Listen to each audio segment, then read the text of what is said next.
Kembali lagi di Cahaya Hati Indonesia. Pemirsa dimanapun berada, kita saatnya mendengarkan tausiah dari guru kita Kiai Haji Abu Bakar Madris. Insya Allah beliau akan memaparkan tema dengan pasrah bukan berarti diam. Silahkan guru.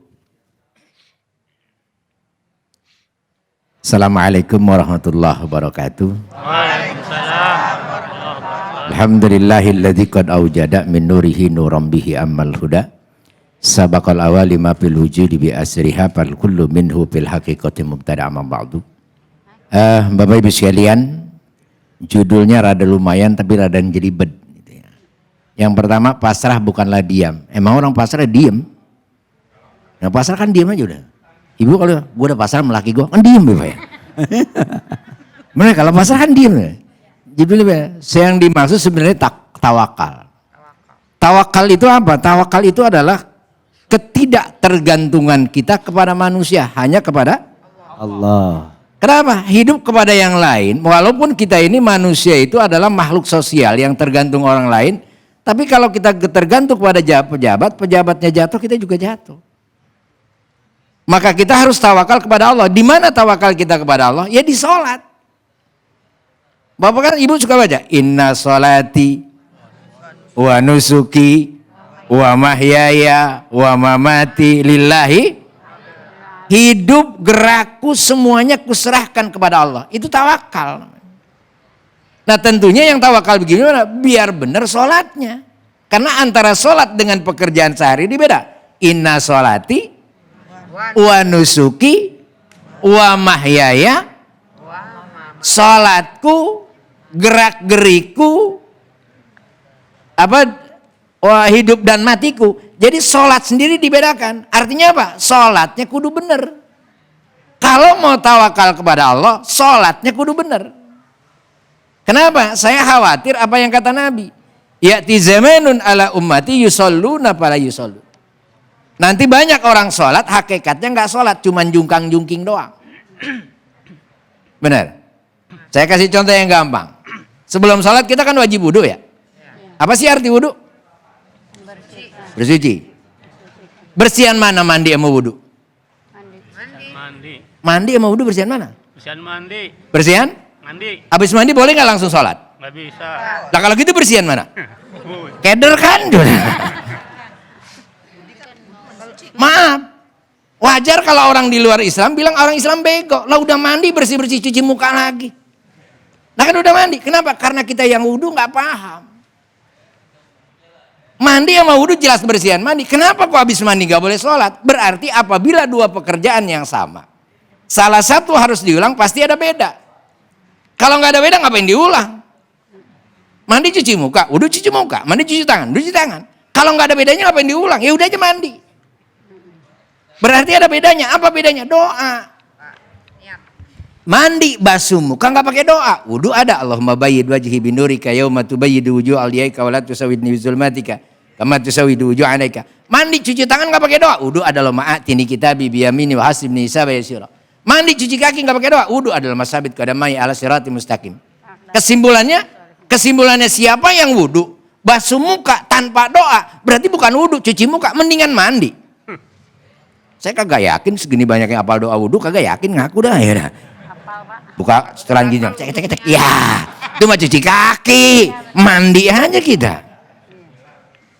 Kenapa? Karena di sholat kita aja belum tentu benar. Bagaimana kita istiqomah kepada Allah? Bagaimana kita pasrah kepada Allah? Kerjaan kita aja salah. Belum dari sholatnya. Rukun sholat ada berapa? Tuh, rukunnya aja nggak tahu gimana tuh. Jangan-jangan yang kita kerjain sampai kita tanya, Bapak Ibu, bedanya sholat kita sama anak apa? Anak kita sholat, kita niat, anak niat. Kita takbir, anak takbir. Kita fatihah, anak fatihah. Kita sujud, anak sujud. Kita salam, anak salam. Bedanya di mana? Lah kalau nggak ada bedanya berarti TK terus dong. Kapan naiknya kalau gitu?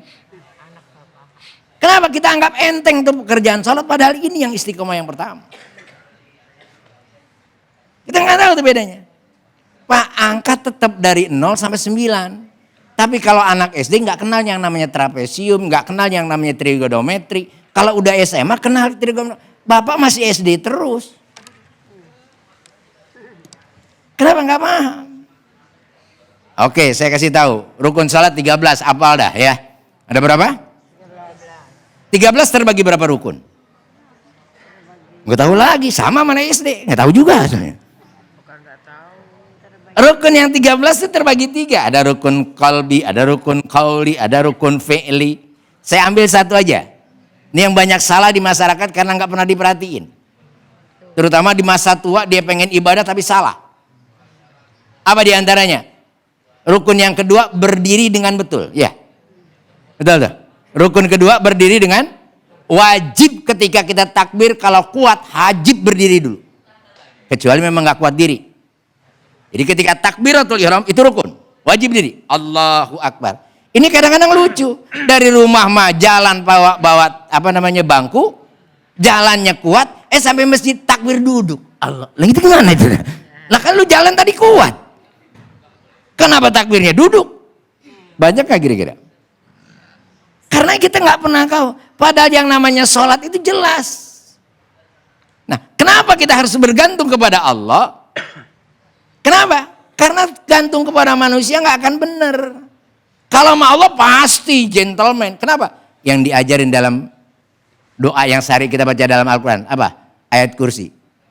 Allahu la ilaha illahu hayyu. Allah yang hayyu, yang qayyum. Lu kalau gantung sama orang yang nggak pernah tidur. Kalau mau pejabat, kita lagi butuh. Ya, ntar dia lagi tidur lagi. Ntar lagi gak enak, betul. Tapi sama Allah, keren gak? Hayyu, qayyum, hidup gak bakalan mati. Dan dia yang menentukan sesuatu segalanya.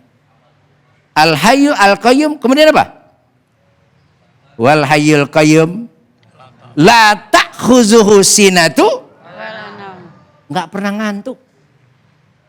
Gak pernah tidur. Kapan aja lu minta pasti dikasih. Keren gak punya gantungan kita yang gak pernah tidur, gak pernah ngantuk. Kayak Ibu nih jarang banget ngantuk. Ngantuk mesti jarang, paling pules doang. Apalagi kalau lagi dengan ceramah yang agak ada ngantuk dikit ya. Kayak hari Jumat gitu. Alhamdulillah. Kata mami, ya dah alhamdulillah gue tidur aja gitu. Allah keren. Kenapa? Nggak pernah ngantuk.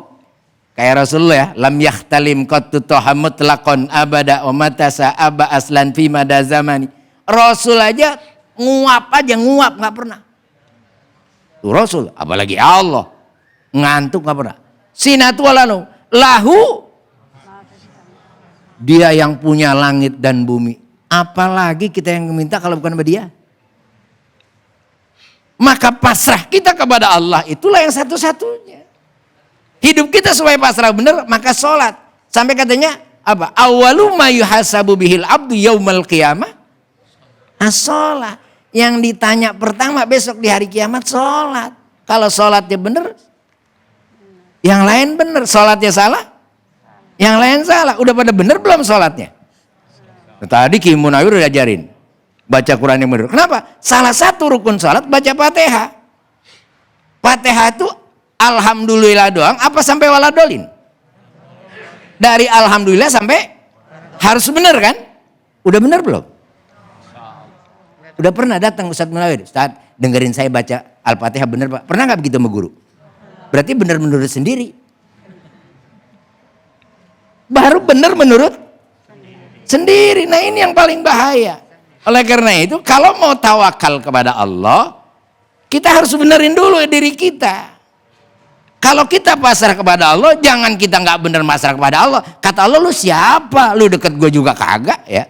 Nah oleh karena itu Pak, yuk kita dekatkan diri kita, kita pasrahkan diri kita melalui sholat dengan nikmat. Inna sholati wa nusuki wa mahyaya wa mamati lillahi rabbil alamin. Masya Allah, tabarakallah, pemaparan yang begitu luar biasa sampai kita semua terpenganga. Betul-betul? Siap bertanya Ibu? Nah silahkan kalau ada yang mau bertanya.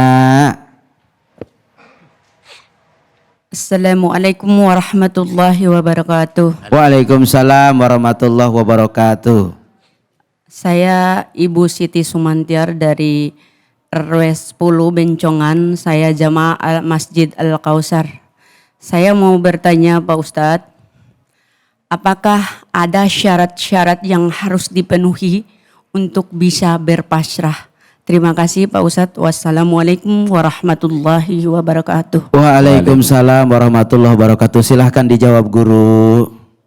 Ibu sekalian, kalau kita menyerahkan sesuatu harus ada yang kita kenal dan dia kenal kita.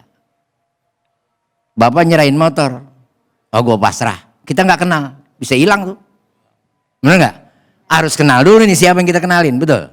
Dan dia juga kenal kita, sehingga apa yang kita pasrahkan dijaga, betul, benar nggak? Nah kalau kita mau pasrah kepada Allah, kenal dulu Allah. Deketin dulu Allah baru bisa pasrah. Nih mah sholat kadang-kadang pasrah. Gue pasrah pada Allah. Kata lu siapa? Gue kenal juga kagak kan gitu. Jadi syarat utama adalah dekatkan diri kita dulu kepada Allah.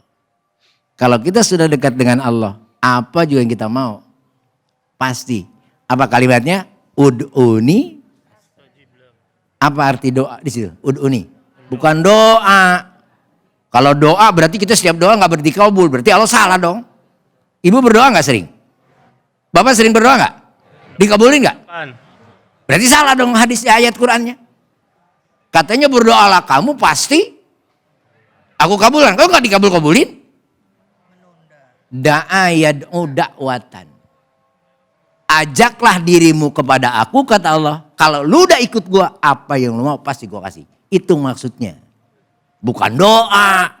Doa tiap hari gitu-gitu juga. Lu belum ngikut. Lu ikut kata gua, kata Allah. Apa yang lu mau pasti gua kabulin. Itu syaratnya. Masya Allah, tabarakallah. Terima kasih guru kita yang telah menjawab dari apa yang telah menjadi pertanyaan. Mudah-mudahan jawaban dari guru kita membawa bekal buat kita semua. Amin ya robbal. Setelah ini kita akan ngaji yuk bersama Ustadz Munawir Ngacir. Jangan kemana-mana, tetap di Cahaya Hati Indonesia.